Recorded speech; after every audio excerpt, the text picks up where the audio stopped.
Bantayan din ang 11 bayan Zambales na pinangangamba maapektuhan ng storm surge. May live report si Rida Reyes. Rida. Yes, sige, tama yan. Buong maghapon nang naging madilim ang langit at nakaranas din tayo ng mayat mayang buhos ng ulan dito sa malaking bahagi ng Zambales sa buong maghapon. Isang Zambales sa mga inaasahan na uulanin ng husto, bunsod ng mas pinalakas na habagat dahil sa bagyong Ineng. Bagamat walang storm warning signal dito, Gigi, patuloy pa rin na binabantayan ang 11 bayan na itinuturing na coastal municipalities at may banta pa rin ng storm surge.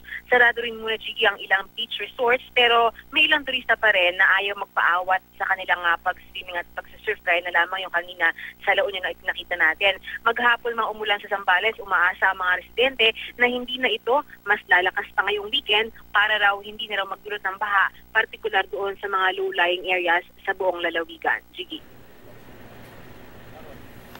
At Rida, yung sitwasyon dyan sa Zambales, sa ibang lugar may mga evacuation na ginagawa. Dito ba meron na bang preparasyon para doon?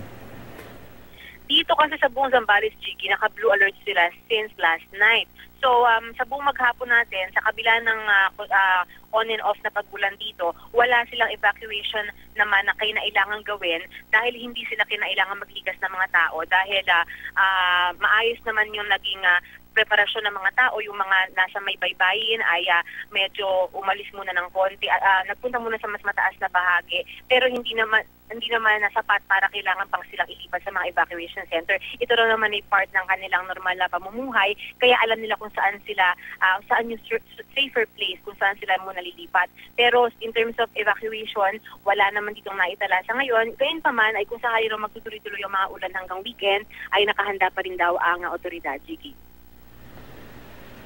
Yung mga otoridad, kumbaga napaghandaan rin ba nila yung mga supplies na kakailanganin sa oras na magkaroon ng evacuation, Rida, kung sakali? Yes, Gigi. Actually, mula pa lamang doon sa PDRNO ng buong Region 3, kasama na itong Zambales sa talagang in-identify na makakaranas ng matinding heavy volume ng rainfall. So dahil nga meron ding banta ng storm surge, particularly sa western portion ng Luzon, kaya naman yung mga places, mga bayan sa Zambales, meron ng pre-identified na at pati yung mga evacuation goods at yung mga supplies ay naka-standby na rin sa lahat ng munisipalidad, hindi lamang doon sa buong Kapitolyo. Para in case mga ilangan mismo yung mga residente, ay yung mismong mga barangay captain na sila yung mga maaatasan na magdi-distribute ng mga necessary supplies, Gigi. Maraming salamat, Rida Reyes.